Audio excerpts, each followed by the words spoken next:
I arrived at my beach house with rental agents and discovered my son-in-law vacationing with his mistress, supposedly on a work trip. He sneered, "Tell my wife if you want. She's too scared to leave me." I nodded slowly and made one call, not to my daughter, but to someone who would destroy him. If you're watching this, subscribe and let me know where you're watching from. But let me back up and tell you how I got to that moment, standing in my own doorway, watching my daughter's world crumble before she even knew it. The October sun was warm on my face as I pulled into the driveway of my Myrtle Beach house. Two rental agents chattering excitedly in the back seat about staging and market potential. I'd been dreading this moment for weeks, but Frank's medical bills had drained our savings, and even 3 years after his passing, I was still drowning in debt. "Mrs. Walsh, this property is absolutely stunning," gushed Jennifer, the younger agent, her stilettos clicking on the wooden deck. "Oceanfront, 3 bedrooms, that gorgeous wraparound porch. We'll have no trouble finding buyers." I fumbled with my keys, hands shaking slightly. This house held 40 years of memories. Frank proposed to me on this very deck. Katie took her first steps in the living room. But memories don't pay bills, and at 64, I needed to be practical. "The master bedroom has that incredible view," I said, pushing open the front door. "Frank always said he wanted to wake up to the ocean every—" I stopped mid-sentence. There were voices coming from upstairs, male and female talking softly. My blood ran cold. "Is someone supposed to be here?" asked Robert, the senior agent, checking his phone.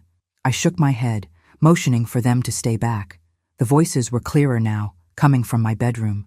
A man's deep laugh, followed by a woman's giggle. My heart hammered against my ribs as I crept up the stairs, the old floorboards betraying my presence with soft creaks. The bedroom door was slightly ajar. Through the gap, I could see movement on my bed, my grandmother's quilt tangled around 2 figures. The man's back was turned to me, but I knew those broad shoulders, that perfectly styled dark hair. Michael Crawford, my son-in-law. The woman beneath him definitely wasn't my daughter Katie. This woman was blonde, younger, with perfectly manicured nails that were currently running through Michael's hair. "When do you have to be back?" the woman asked, her voice breathy. "Not until Sunday night," Michael replied, pressing kisses along her neck. "I told Katie I had that investors' conference in Atlanta. She never questions my business trips." My vision blurred with rage. Katie was home in Charleston, probably making Michael's favorite dinner for when he returned, while he was here desecrating my marriage bed with his mistress. "Michael Crawford," I said loudly, pushing the door open. The scene that followed would have been comedic if it weren't so devastating. Michael jerked upright, his face cycling through confusion, recognition, and panic in rapid succession. The blonde woman, barely older than Katie, scrambled to cover herself with my quilt. "Mrs. Walsh," Michael stammered, grabbing a pillow to cover himself. "I can explain." "Can you?" I crossed my arms, amazed at how calm my voice sounded. "Explain to me why you're in my house, in my bed, with someone who isn't my daughter?" The woman was frantically gathering her clothes. "I should go," she whispered. "Stay right there, Sandra," I said sharply. Her startled expression confirmed what I already suspected. I knew exactly who she was. Sandra Mitchell, the 28-year-old marketing coordinator from Michael's firm. Katie had mentioned her before, how Michael always praised her work. Michael's shock was wearing off, replaced by something uglier. "Look, what Katie doesn't know won't hurt her. This doesn't change anything, doesn't it?" I stepped closer. "My daughter loves you. She defends every late night, every business trip, every time you make her feel small." "Katie's fine," he snapped, pulling on his pants. "She has everything she wants. House, car, that ridiculous shopping habit. She's not exactly suffering." The casual cruelty in his voice made my stomach turn. "She wants your love, Michael, your respect, your faithfulness." He laughed, actually laughed. "Faithfulness? Come on, Mrs. Walsh. Katie's gotten comfortable. She stopped trying years ago. Look at Sandra here." He gestured to the trembling young woman. "She appreciates what she has." "Get out," I said quietly. "Now wait a minute," Michael said, his tone shifting to that condescending voice he used when he thought he had the upper hand. "Let's be reasonable. You need to sell this place, right? I heard Katie talking about your financial situation. Maybe we can work something out." The audacity was breathtaking. Work something out? I could help with the listing, maybe find a buyer through my contacts. For the right price, of course. All you need to do is forget what you saw here. I stared at him for a long moment. This man who had systematically isolated my daughter from her friends, her family, her own sense of worth, who made her believe she was lucky to have him. Or, Michael continued, his voice taking on an edge, you can tell Katie what you saw. Go ahead. She's too scared to leave me anyway. She knows she'll never find anyone else willing to put up with her issues. That's when something snapped inside me. Not broke, snapped into place, like a puzzle piece finally finding its home. You're right, I said calmly. I should tell Katie. Michael's relief was visible. Good. I knew you'd be reasonable. I pulled out my phone, but instead of calling Katie, I scrolled to a different number. One I hadn't used in over 2 years. Wait, Michael said, unease creeping into his voice. Who are you calling? I smiled as the call connected. Hello, Tony. It's Maggie Walsh. Remember how you said to call if I ever needed anything? I paused, watching Michael's face drain of color. Well, I think it's time we had that conversation about Michael Crawford. Michael's arrogance evaporated like morning mist. Who the hell is Tony? I continued my phone conversation, never breaking eye contact with my son-in-law. Yes, the same Michael Crawford we discussed before. It seems my suspicions were correct. I paused, listening. Wonderful. I'll send you the photos in an hour. Photos? Sandra squeaked from behind the bed. I held up my phone, showing them the pictures I'd snapped while they were too distracted to notice. Amazing what these smartphones can capture these days. Michael lunged toward me, but I stepped back into the hallway. I wouldn't if I were you. Tony doesn't like it when people threaten his friends. You're bluffing, Michael said, but his voice shook. You don't know anyone named Tony. The truth was, I knew Detective Tony Russo quite well.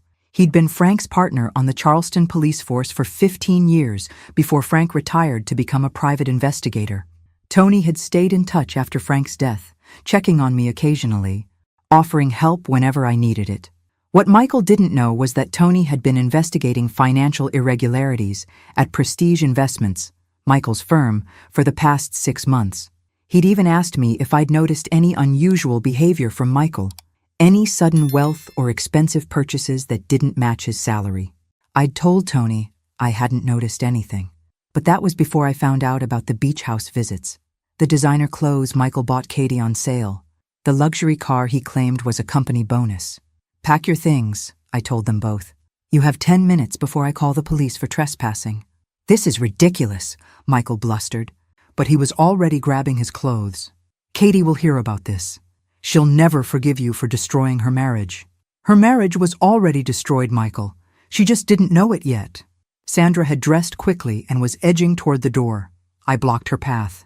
Not so fast. Sandra, you and I need to chat. I don't have anything to say to you, she whispered. Oh, but you do. See, I know this isn't your first time here. Mrs. Henderson next door has excellent eyesight and a passion for bird watching. She's been keeping track of all the interesting wildlife she's spotted from her deck. Sandra's face went white. You don't understand. Michael said he was separated, that he was just waiting for the paperwork to be finalized. Did he now? I glanced at Michael, who was struggling with his shirt buttons. Tell me, Sandra, what else has Michael told you? That his wife was unstable, that she had emotional problems and couldn't handle a divorce right now. Sandra's voice was barely audible. He said he was protecting her. The lies were so ridiculous I almost felt sorry for the girl. Almost. Sandra, honey, my daughter is a pediatric nurse who volunteers at the animal shelter on weekends. The only thing she can't handle is a husband who lies to her face every day. Michael finished dressing and stormed toward me. You're going to regret this, Maggie. Katie depends on me. Without me, she's nothing. We'll see about that. He pushed past me, Sandra trailing behind like a lost puppy. I followed them downstairs, where the 2 rental agents stood frozen by the front door, clearly having heard every word. I am so sorry, Jennifer stammered. We had no idea. It's not your fault, I assured them. Let's reschedule for next week. I have some family business to handle first. After they left, I sat on my deck watching Michael and Sandra load their weekend bags into his BMW. The same BMW he'd told Katie was a company car, available only during business hours. My phone buzzed with a text from Tony. Got your message. Very interesting timing. Can you meet tomorrow? We have a lot to discuss. I typed back, absolutely. And Tony? I think I have more evidence than we originally thought. As Michael's car disappeared down the coastal highway, I felt something I hadn't experienced in years. Purpose. For too long, I'd watched my daughter shrink under Michael's manipulations, had seen her light dim a little more each year. Katie used to be fearless. She'd backpacked through Europe alone, stood up to bullies in school, defended stray animals with the fierce protectiveness of a mother bear. Somewhere along the way, Michael had convinced her that her strengths were weaknesses, that her independence was selfishness. But I remembered the real Katie, and tomorrow I was going to start fighting to get her back. I pulled out my phone and scrolled to Katie's number, then hesitated. She deserved to know the truth, but she also deserved to have all the facts. If Tony's investigation had uncovered what I suspected, Michael's betrayal went far deeper than just adultery. Instead, I called my neighbor, Mrs. Henderson. Dorothy? It's Maggie. I wonder if you might have some time to chat about those bird-watching notes you've been keeping? The conversation that followed confirmed what I already knew. Michael and Sandra had been using my beach house as their private retreat for almost 6 months. Every business trip, every client dinner, every late night at the office. My daughter wasn't just married to a cheater. She was married to a man who was stealing from his own company, using her mother's house as a love nest, and systematically destroying her self-worth. But unlike Michael, I didn't underestimate my daughter. Katie was stronger than he knew. She just needed to remember that strength, and I was going to make sure she did. The next morning, I met Tony Russo at a small cafe near the Charleston courthouse. At 58, Tony still looked like the cop he'd been for 30 years. Alert gray eyes, weathered hands, and an easy smile that made people want to confess their secrets. Maggie, he stood to hug me. You look good. How are you holding up? Better now, I said, settling into the booth across from him. Tell me about this investigation. Tony glanced around the cafe, then leaned forward. Prestige Investments has been under surveillance for 8 months. We have evidence of a sophisticated embezzlement scheme involving multiple employees. My coffee cup trembled in my hands. And Michael? He's not just involved. Maggie, we think he's running it. The words hit me like a physical blow. Running it? The scheme works by creating false client accounts, making legitimate investments, then skimming the profits before they're reported. The clients never know because their statements show the expected returns. I thought about Katie's new car, their renovated kitchen, the expensive clothes Michael bought her. How much money are we talking about? Close to $2 million over 3 years. My stomach dropped. $2 million? The beauty of the scheme is that it looks legitimate on the surface. Michael has been very careful, but he got greedy. Started living too lavishly. New car, expensive vacations, that renovation on their house. Katie thinks he got promoted, I whispered. He did get promoted, but his salary doesn't come close to covering their lifestyle. Tony pulled out a manila folder. These are financial records we've been able to trace. Credit card statements, bank transfers, property purchases. I flipped through the documents, recognizing locations and dates. The weekend in Napa, $8,000. Katie's diamond necklace, $15,000. The company bonus that paid for their kitchen renovation, $45,000. All of it stolen. Tony, Katie doesn't know any of this. We figured as much. Your daughter has a spotless record, and her financial activity shows someone who lives within her means. The expensive purchases all trace back to Michael's accounts. What happens when you arrest him? Tony's expression grew grim. That's where it gets complicated. We need more evidence to make the charges stick. Michael has been careful to cover his tracks, and we suspect he's preparing to disappear. Disappear? New identity, offshore accounts. We've seen it before. These white-collar criminals often have exit strategies.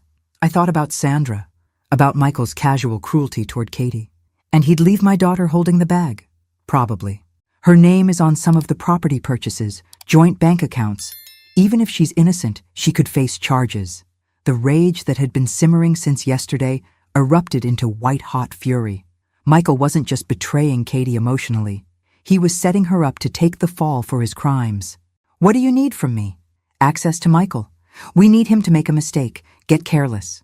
Right now, he's being too cautious. I smiled, remembering the arrogance in Michael's voice yesterday. I think I can help with that. Maggie, This isn't a game. If Michael suspects you're working with us, he won't. Trust me, Tony, I know exactly which buttons to push. That afternoon, I drove to Katie's house, my heart breaking as I pulled into their perfectly manicured driveway. The house looked like a magazine cover, all clean lines and expensive landscaping that screamed success, success built on lies and stolen money. Katie answered the door in scrubs, her blonde hair pulled back in a messy bun. She looked tired, older than her 32 years.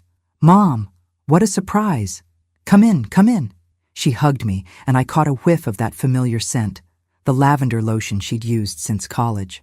"I was in the neighborhood," I lied smoothly. "Thought I'd stop by and see how you're doing." "I'm good. Tired. Work has been crazy, and Michael's been traveling so much lately." She led me into their living room, gesturing to the new furniture. "Do you like the sofa? Michael surprised me with it last week. The sofa probably cost more than Katie made in 2 months." "It's beautiful, honey. Business must be going well." "Oh yes, incredibly well.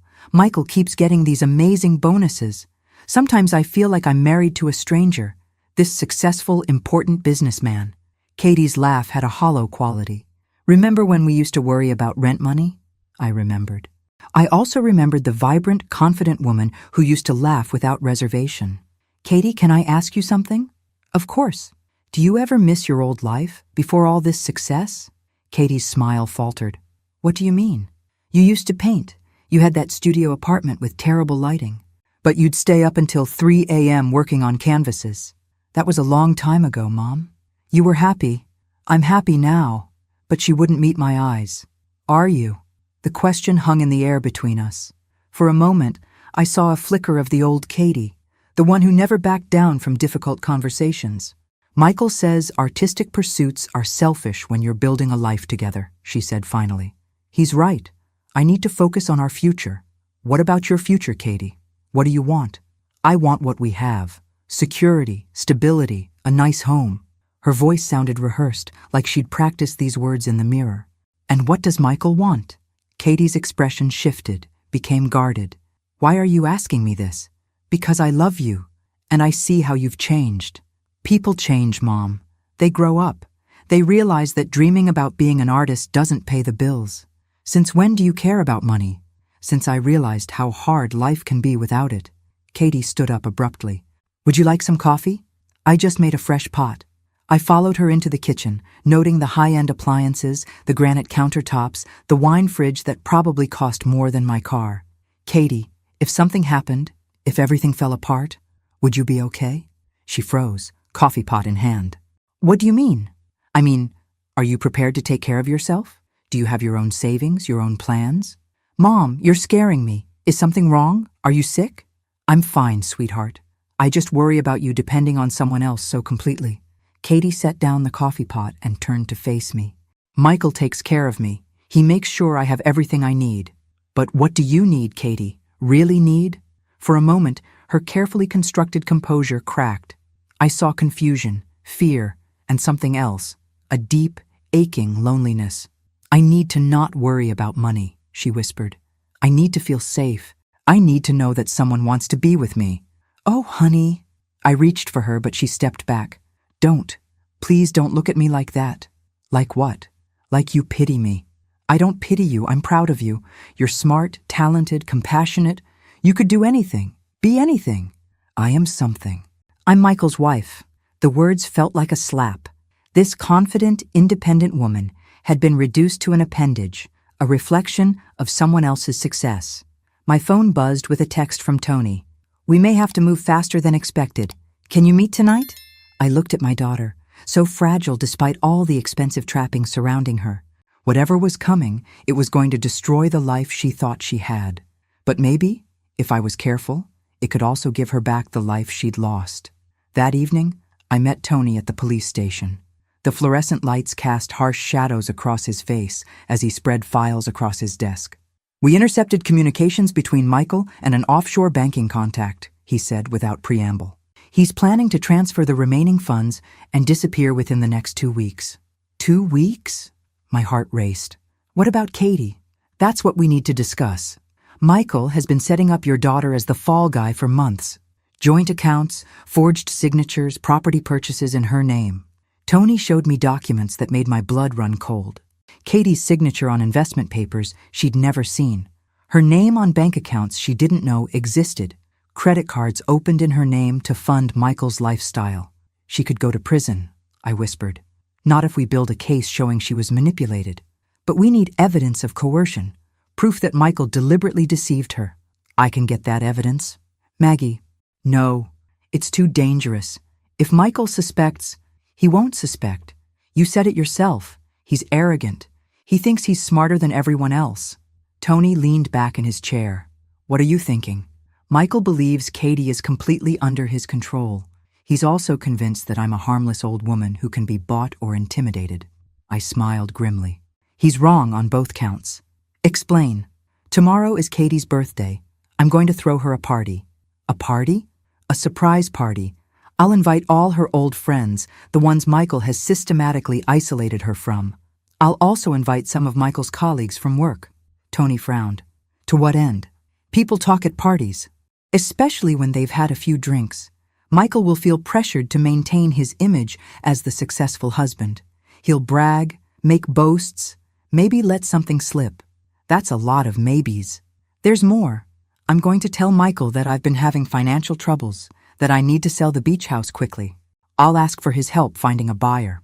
And Michael can't resist an opportunity to exploit someone. He'll try to manipulate the sale, probably offer to buy it himself at below market value. When he does, he'll have to explain where he's getting the money. Tony considered this. It could work. But you'd be wearing a wire. Fine. And if he gets suspicious, you call it off immediately. Understood. We spent the next hour going over details, setting up contingencies. As I drove home, my phone rang. Katie's name appeared on the screen. Hi, sweetheart. Mom, Michael told me something weird happened at the beach house yesterday. My grip tightened on the steering wheel. Oh? He said you were there with some real estate agents and you seemed upset about something. He was worried about you. The audacity was breathtaking. I was just feeling emotional about selling the house. You know how attached I am to that place. That's what Michael thought. He offered to help you find a buyer through his business contacts. Did he? He feels terrible that you're struggling financially. We both do. I could picture Michael coaching her on this conversation, feeding her lines designed to make me feel guilty and dependent. That's very thoughtful of you both. Actually, that's why I'm calling. Michael suggested we take you out for dinner tomorrow night, to talk about the house sale and just spend time together. Tomorrow is your birthday. Katie. Oh, right. I forgot. The fact that she'd forgotten her own birthday told me everything I needed to know about her mental state. Well, then we should definitely celebrate. Why don't you both come to my house instead? I'll cook. Are you sure? Michael has been so busy lately. I insist. It's been too long since we had a proper family dinner. After we hung up, I sat in my driveway for a long moment. Tomorrow night, I would begin the process of destroying my daughter's marriage and probably her sense of reality. But I would also begin the process of saving her life. The next afternoon, I spent hours preparing Katie's favorite meal, pot roast with vegetables, homemade rolls, and the chocolate cake I'd made for every one of her birthdays since she was 5. At 6 o'clock, they arrived. Katie looked beautiful in a blue dress I'd never seen before, another one of Michael's expensive gifts. Michael wore a tailored suit that probably cost more than most people's monthly salary. Mom, this smells incredible, Katie said, hugging me. You didn't have to go to all this trouble.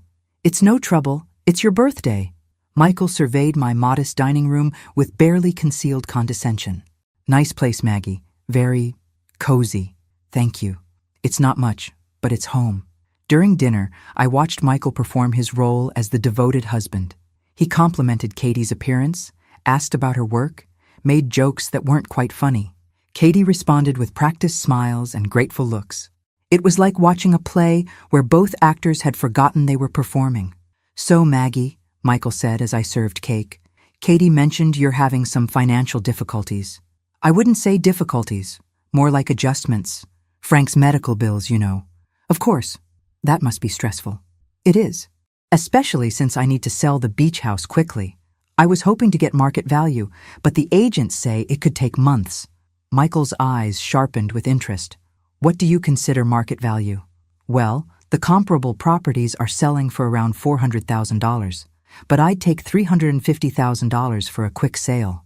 That's a significant loss. I don't have much choice. The mortgage payments are becoming difficult to manage. Michael exchanged a look with Katie. You know, I might be able to help. I have contacts in real estate investment, people who buy properties quickly for cash. That sounds wonderful.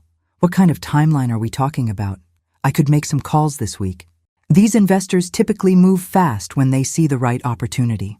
And what would they consider the right opportunity? Michael leaned forward, his businessman persona fully activated.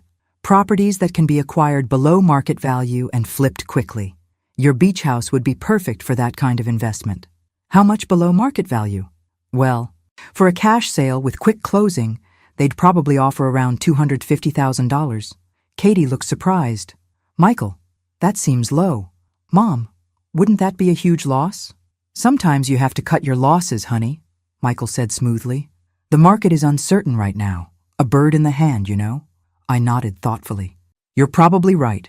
$250,000 would solve my immediate problems.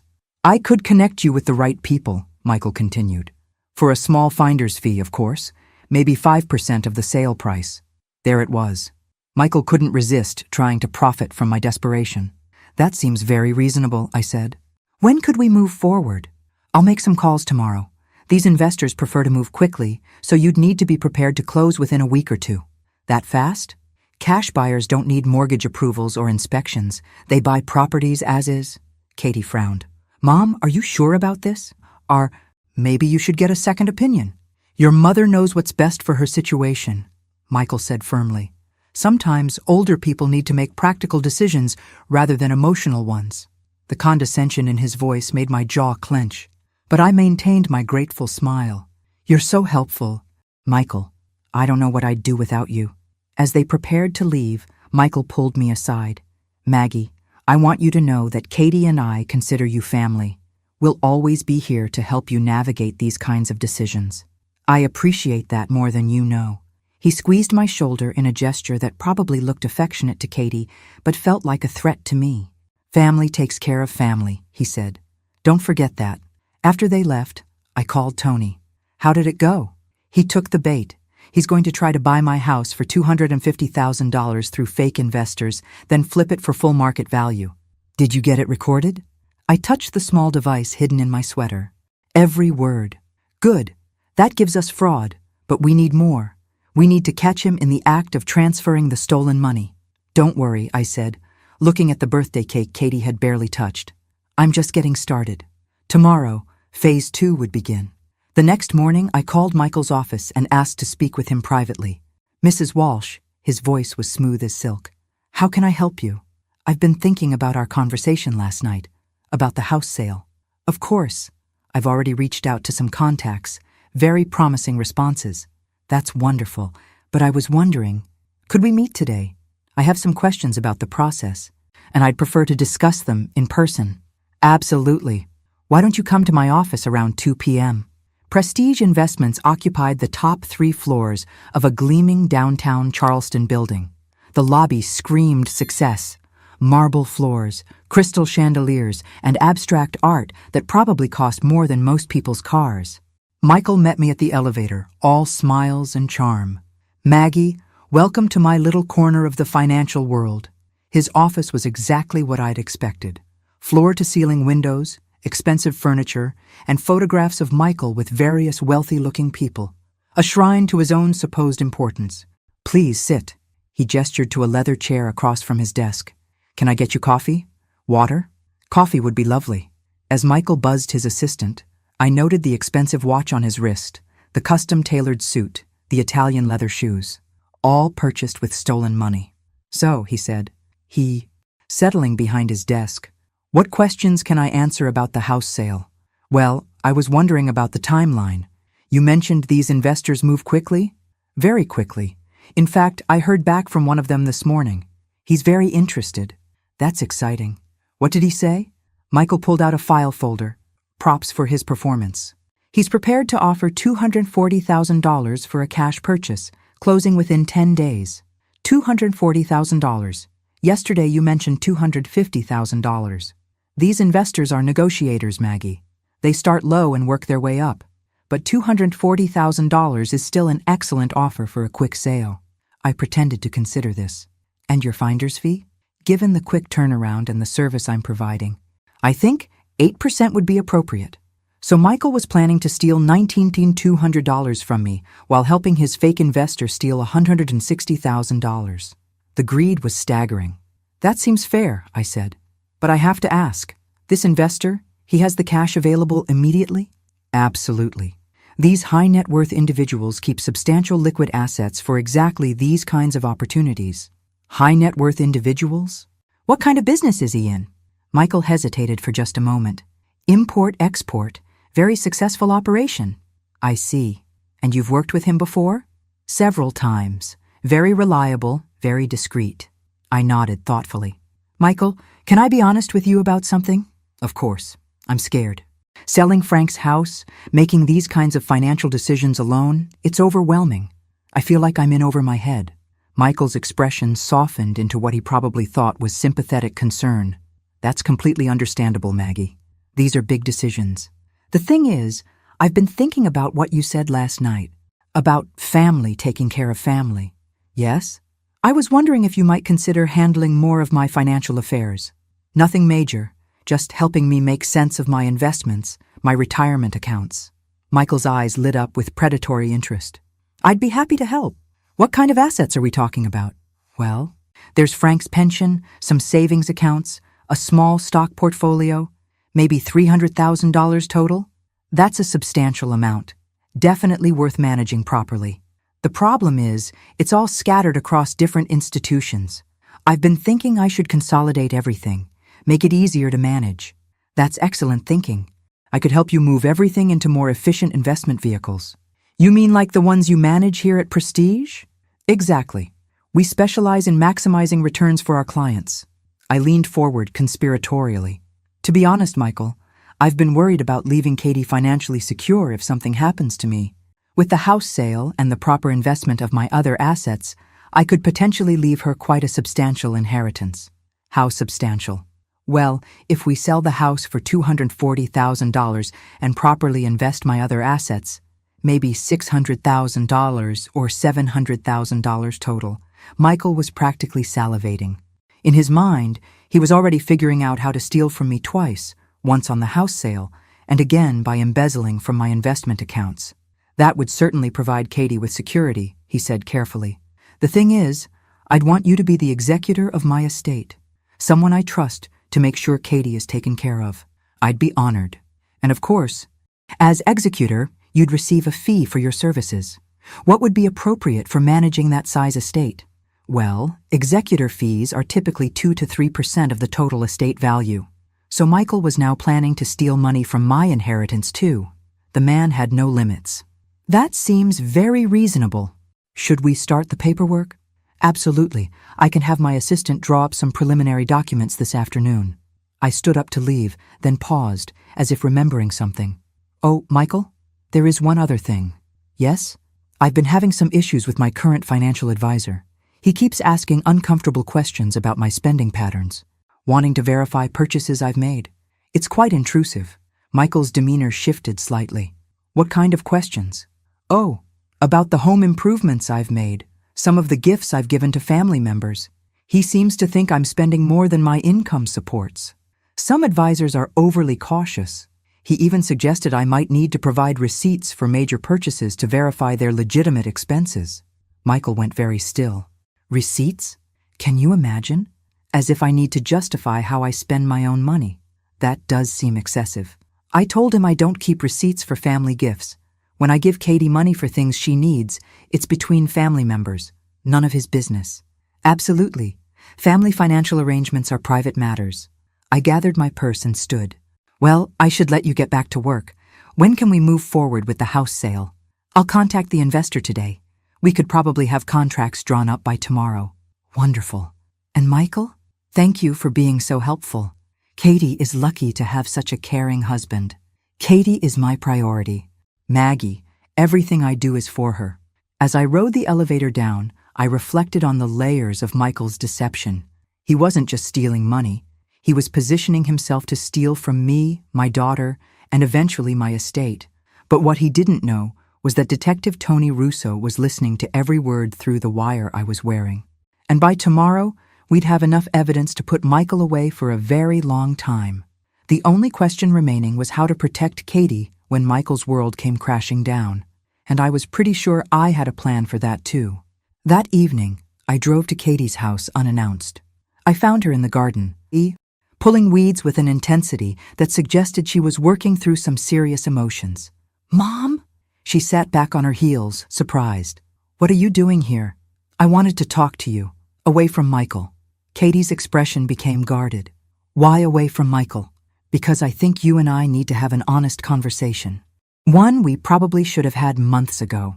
She pulled off her gardening gloves and stood, brushing dirt from her knees. "Come inside. I'll make tea."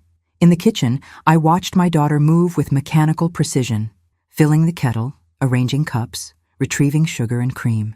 Everything perfect, everything controlled. "Katie, when was the last time you painted?" "Mom, we've been through this. Humor me. When?" She paused, teacup halfway to her lips. "I don't know. Maybe 2 years ago? What happened to all your supplies? Your easel, your paints? They're in the garage. Michael needed the spare room for his home office. And you were okay with that?" "Of course. His work is more important than my hobby." "Since when is your art a hobby?" Katie set down her cup with more force than necessary. "Since I realized that being a dreamy artist doesn't pay the bills or provide security. You make good money as a nurse. I make decent money. Michael makes real money. And that's more important than your happiness? My happiness depends on feeling secure. Mom, on knowing I'm taken care of." I studied my daughter's face, noting the tight lines around her eyes, the way she held her shoulders as if bracing for impact. "Katie, do you remember what you used to say about money when you were in college?" "That was different. I was young and naive.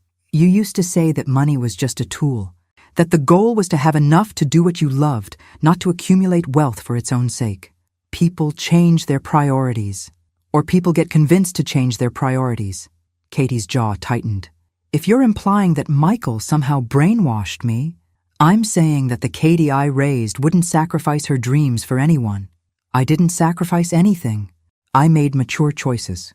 Did you? Or did someone make you believe that your dreams were selfish and impractical?" We sat in silence for a moment. Outside, I could hear Michael's car pulling into the driveway. "Katie, I need to ask you something, and I need you to be completely honest with me. Okay? Are you happy? Really, truly happy?" Katie's composure cracked slightly. "What kind of question is that?" "The kind that requires an honest answer. I'm content. I have a good life." "That's not what I asked." Michael's key turned in the front door. "I asked if you're happy."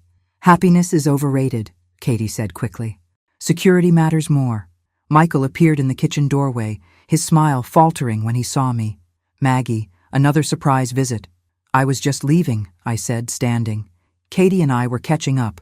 "How nice. I hope you weren't discussing anything too serious."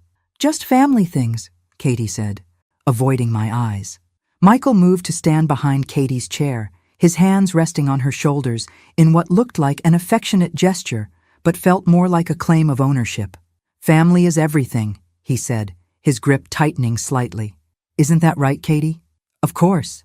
I gathered my purse and kissed Katie's cheek. "Think about what we discussed, sweetheart." "I will." As I drove home, I thought about the way Katie had flinched when Michael touched her shoulders, the relief in her voice when I said I was leaving. My daughter was living in a beautiful prison, and she'd been convinced that the bars were for her protection. Tomorrow those bars would come crashing down. The question was whether Katie would see it as liberation or destruction. My phone rang as I pulled into my driveway. Tony's name appeared on the screen. "How did the office meeting go?" "Perfectly. He's planning to defraud me in at least 3 different ways." "And tonight?" "Katie is more fragile than I thought. When this comes out, she's going to need serious support. We've arranged for a victim advocate to be present during the arrest, someone specifically trained in financial abuse cases." "Good. Tony, there's something else. I think Michael has been psychologically manipulating Katie for years, isolating her, undermining her confidence, making her financially dependent. That fits the profile. These white-collar criminals often use emotional manipulation to control their victims. She's going to blame herself when she finds out about the stolen money. The advocate will help with that. Maggie, are you ready for tomorrow? Tomorrow, Michael would bring me contracts for the house sale. He'd try to rush me through the signing, eager to set his final theft in motion. Instead, he'd find himself under arrest for embezzlement, fraud, and conspiracy. I'm ready, I said. The question is whether Katie will ever forgive me for destroying her world. You're not destroying her world. Maggie, you're saving her from a lie. As I hung up the phone, I looked at the photo on my mantel, Katie at her college graduation, paint-stained and radiant, holding up a canvas she'd completed the night before. She'd painted a sunrise over the ocean, all golden light and infinite possibility. Tomorrow, I was going to help my daughter find her way back to that light, even if she hated me for it. The next morning arrived with the kind of crisp October air that made everything feel possible. I dressed carefully in my best navy suit, the one Frank always said made me look distinguished, and positioned the recording device Tony had given me. At exactly 10 a.m., Michael knocked on my door, briefcase in hand, and that practiced smile plastered across his face. Maggie, you look wonderful this morning. Thank you, Michael. Come in, come in. He settled into my living room like he owned the place, spreading contracts across my coffee table with theatrical efficiency. I have excellent news, he announced. My investor friend was so impressed with the property photos that he's prepared to move forward immediately. I leaned forward with what I hoped looked like eager anticipation. How immediately? We could close tomorrow if you're ready to sign today. Tomorrow? That seems awfully fast. Cash buyers don't mess around, Maggie. When they want something, they move quickly. Michael pulled out an official-looking document. This is the purchase agreement. $240,000 cash, as is condition, no inspections, no contingencies. I pretended to study the contract while noting the details Tony would want to hear. The buyer was listed as Coastal Properties LLC, undoubtedly a shell company Michael had created for this purpose. And your fee? 8% as discussed, $19,200. I picked up my pen, then hesitated. Michael, I have to ask, this buyer, he's legitimate? I'm not going to have any legal problems? Absolutely legitimate. I've done business with him many times. And the money? It's legal money? Michael's smile tightened almost imperceptibly. Maggie, what kind of question is that? I'm sorry.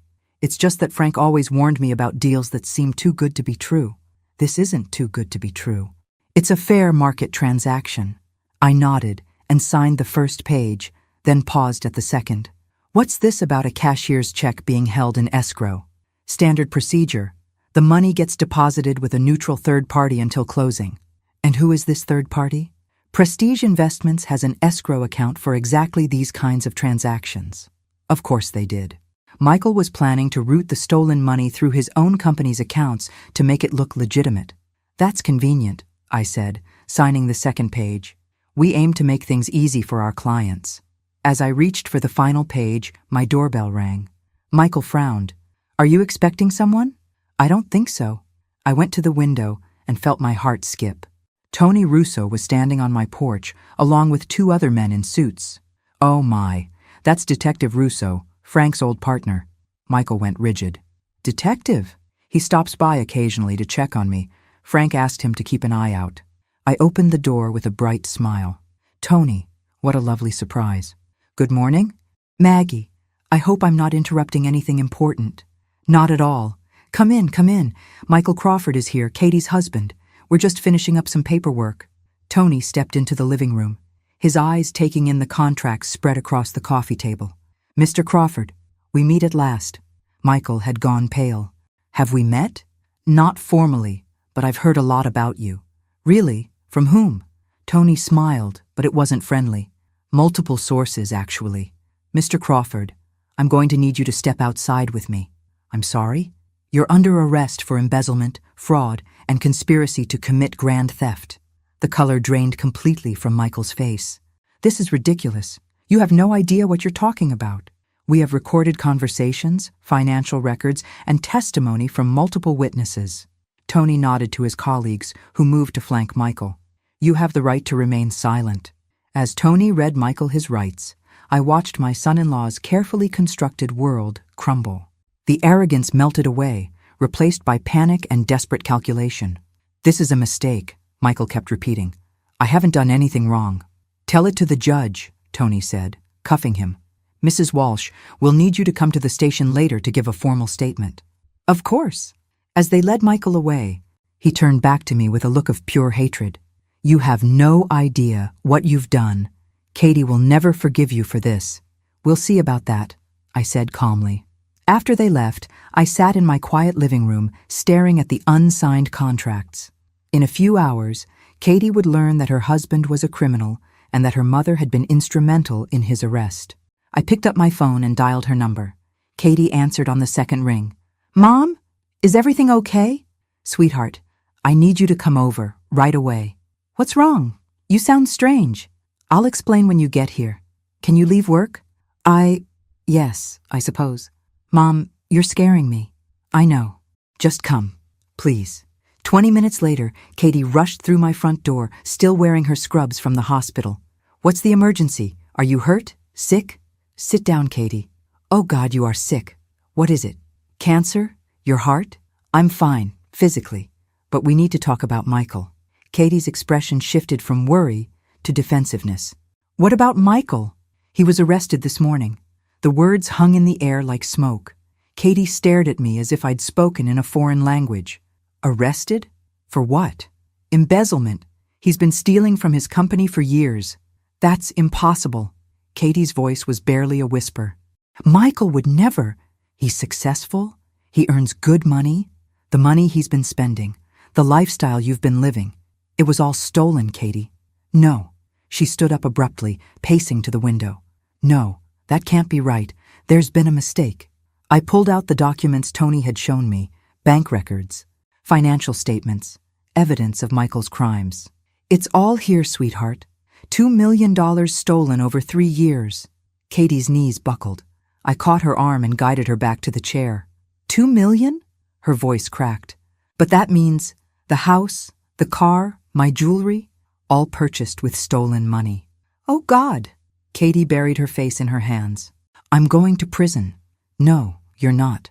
The police know you were an unwitting victim." "Victim?" Katie's head snapped up. "I'm his wife. I live in that house. I drive that car. I wear the jewelry he bought me. How can I be a victim?" "Because you didn't know where the money came from." "But I should have known. I should have asked questions, demanded explanations." I knelt beside her chair. "Katie, Michael is a master manipulator. He spent years convincing you that you were lucky to have him, that you couldn't survive without him.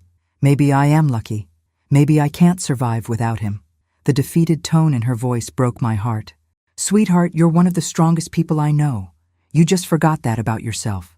Strong people don't get fooled for years. Strong people don't live off stolen money without realizing it. Smart people get fooled by experts, Katie. And Michael is an expert." We sat in silence while Katie processed the magnitude of what had happened. Finally, she looked up at me with red-rimmed eyes. "How did you know?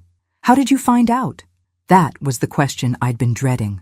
"I caught him with another woman." "What?" "At the beach house, yesterday morning. He was there with his secretary, Sandra." Katie's remaining composure shattered completely. She doubled over as if she'd been punched, sobbing with the kind of raw pain that comes from the deepest betrayal. "How long?" she gasped between sobs. "I don't know. Several months at least. So while I was making his favorite dinners and ironing his shirts and believing every lie he told me about working late, he was sleeping with someone else." "Yes. In your house. In your bed." "Yes." Katie's sobs turned to rage. "That bastard, that lying, stealing, cheating bastard.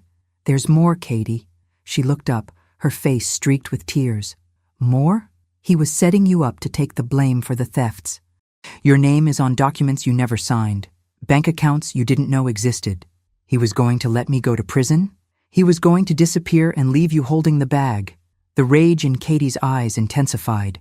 "How do you know all this?" "Detective Russo, Dad's old partner, has been investigating Michael's company for months. When I told him what I saw at the beach house, we worked together to gather evidence." "You've been investigating my husband?" "I've been trying to protect you."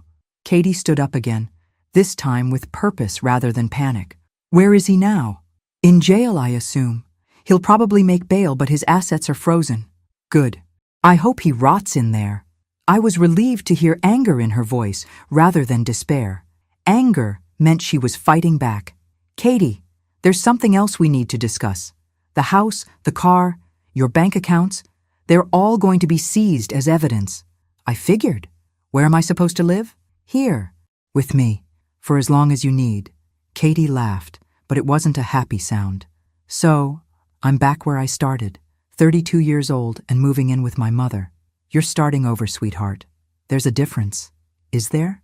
Because right now it feels like my entire adult life has been a lie. Not all of it. Your work at the hospital, your friends, your art, those were real. My art. Katie wiped her eyes. Michael convinced me it was a waste of time. Michael convinced you of a lot of things that weren't true. For the first time since I'd broken the news, Katie looked thoughtful rather than devastated. Mom, can I ask you something? Anything. Why didn't you just tell me about the affair? Why go through all this elaborate investigation? Because if I'd told you about Sandra, you would have blamed yourself.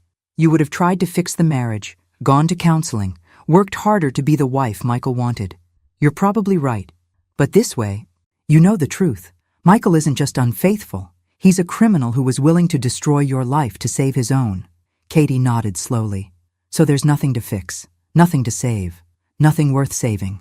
She took a deep breath, squaring her shoulders in a gesture that reminded me of the fearless young woman she used to be. Okay, what do we do now?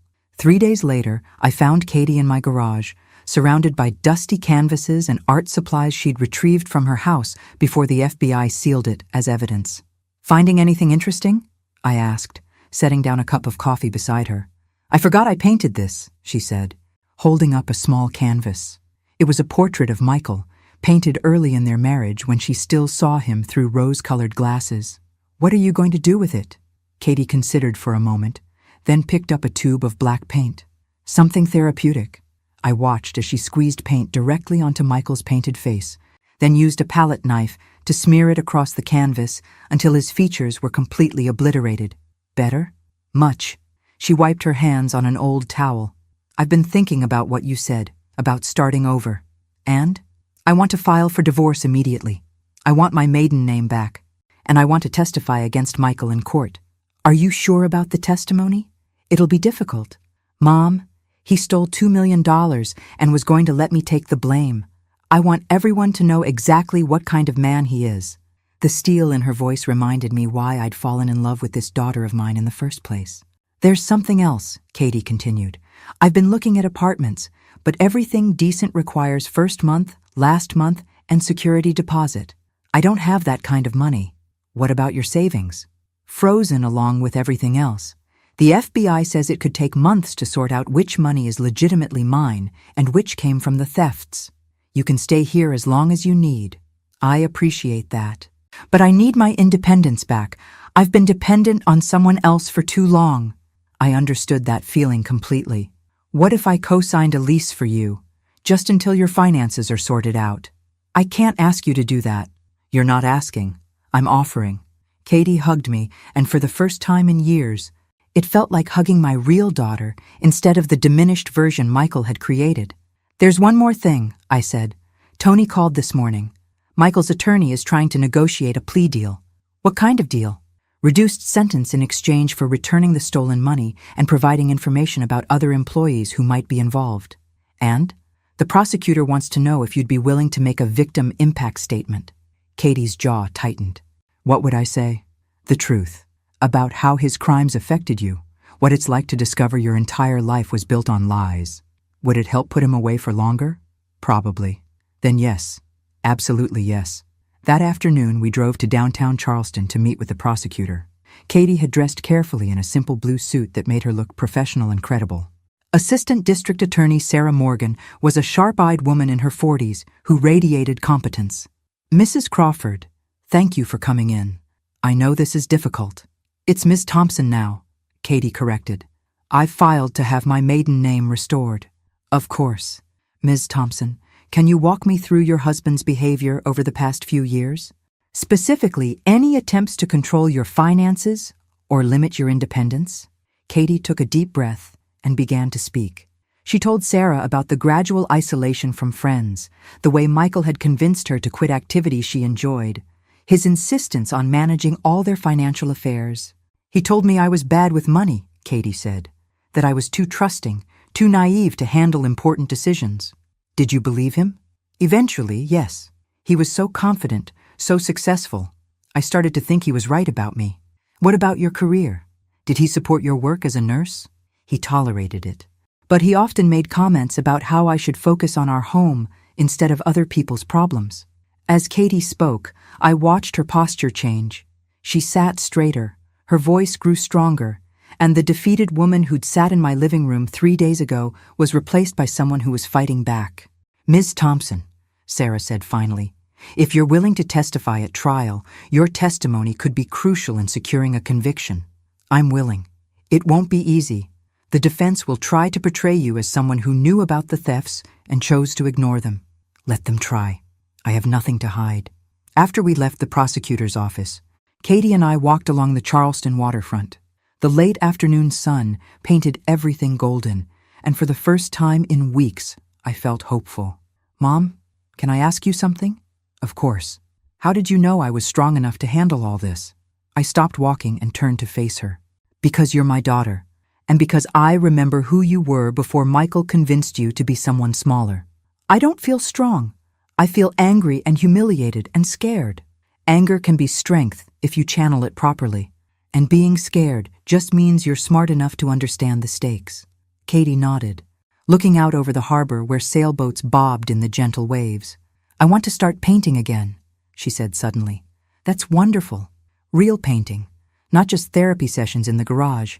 I want to take classes, maybe even try to sell some work. What would you paint?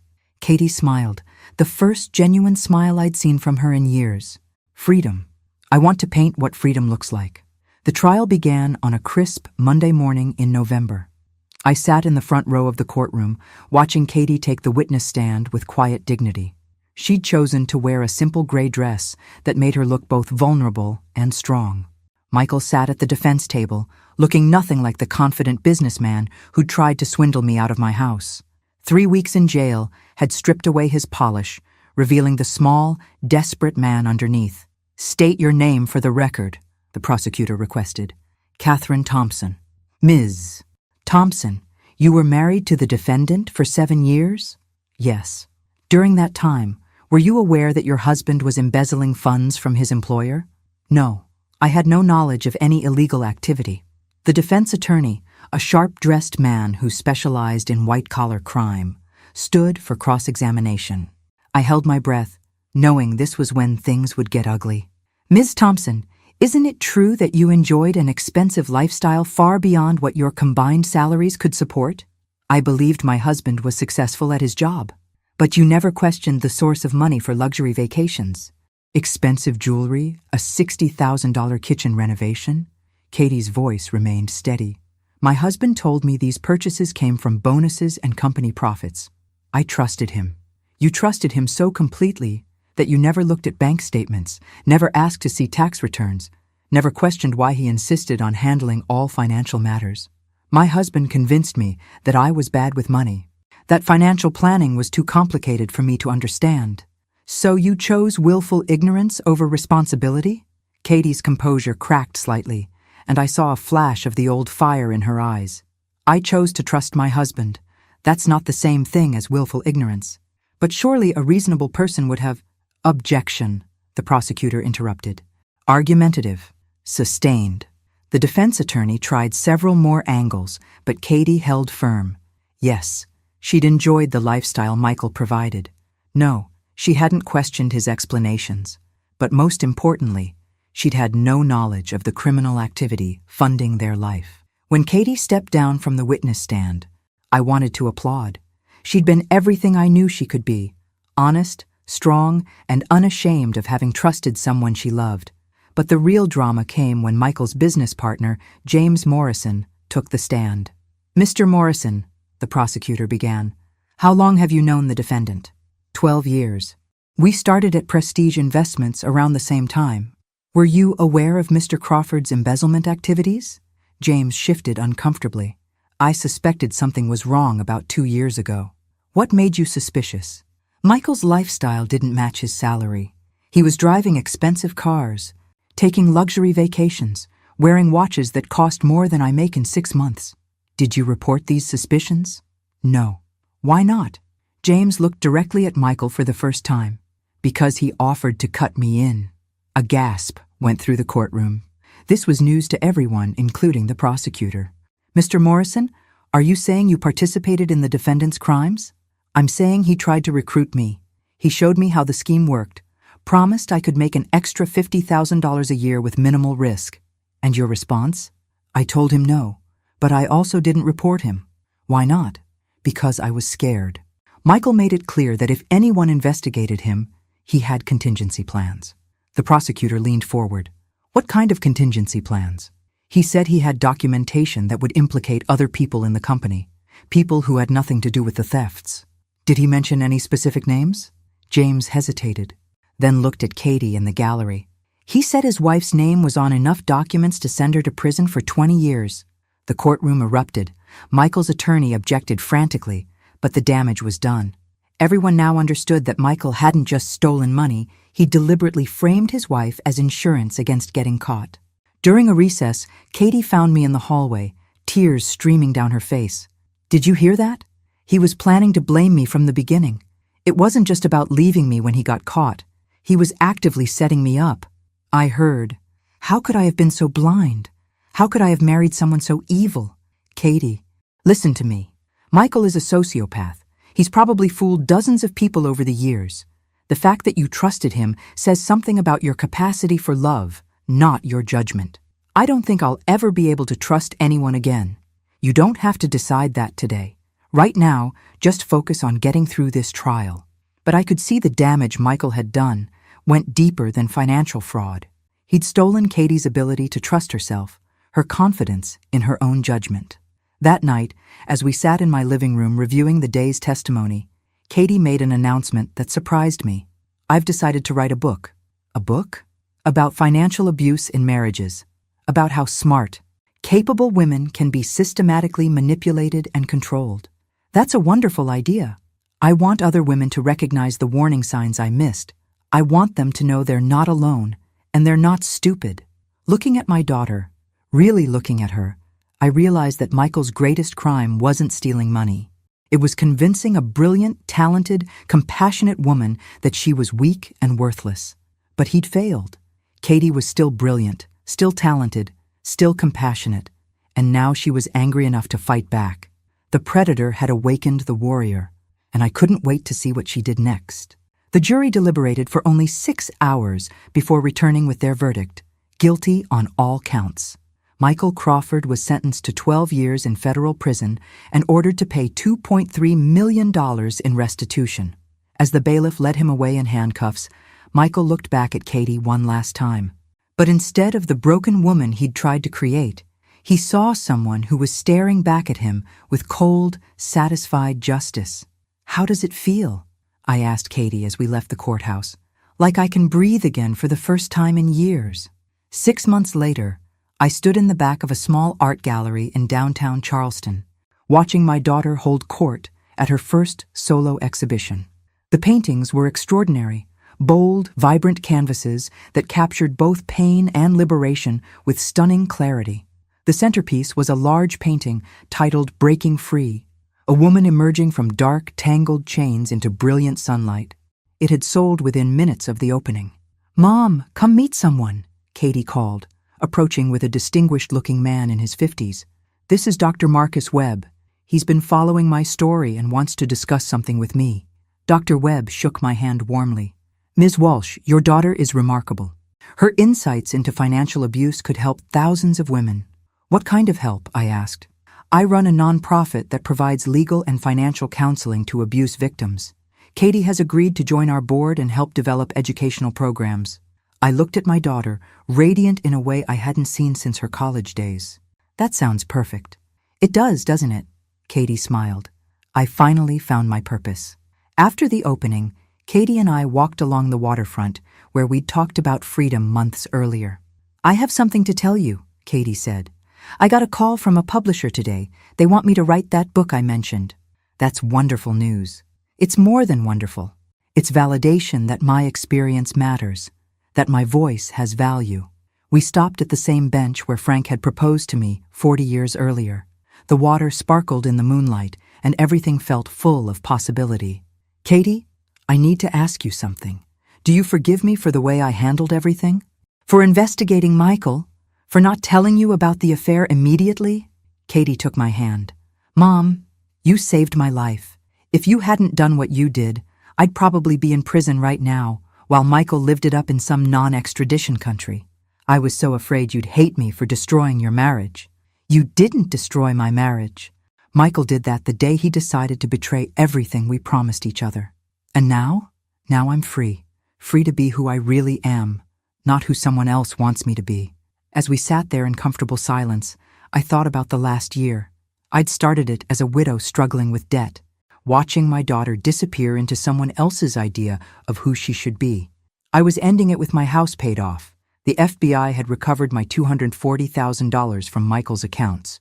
My daughter restored to her true self, and a criminal in prison where he belonged. But the real victory wasn't the money or even the justice.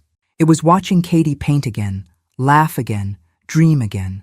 It was seeing her remember that she was strong enough to face anything life threw at her. You know what the best part is? Katie said suddenly. What? Michael thought he was so smart, so superior. He thought he could manipulate everyone around him forever. And instead, he was outsmarted by two women he considered weak and insignificant. I laughed. I wonder if he's figured that out yet. Oh, I'm sure he has. 12 years in prison gives a person a lot of time to think about their mistakes. As we walked back toward the car, Katie stopped suddenly. Mom, I just realized something. What? I'm happy. Actually, genuinely happy. I'd forgotten what that felt like. Good. You deserve happiness, sweetheart. So do you. When was the last time you went on a date? I laughed. Katie Thompson, are you trying to set up your 64-year-old mother? Maybe. There's this doctor at the hospital, a widower about your age. Very nice. Loves art. Has a great sense of humor. We'll see. That's not a no. That's not a no. As we drove home, I reflected on the journey that had brought us here. Sometimes protecting the people you love means making difficult choices. Sometimes it means letting them hate you temporarily so they can love themselves permanently. Michael Crawford had tried to steal more than money. He'd tried to steal my daughter's identity, her confidence, her future. But he'd underestimated the strength that runs in Thompson women. We bend, but we don't break. And when we fight back, we fight to win. Thanks for listening. Don't forget to subscribe and feel free to share your story in the comments. Your voice matters.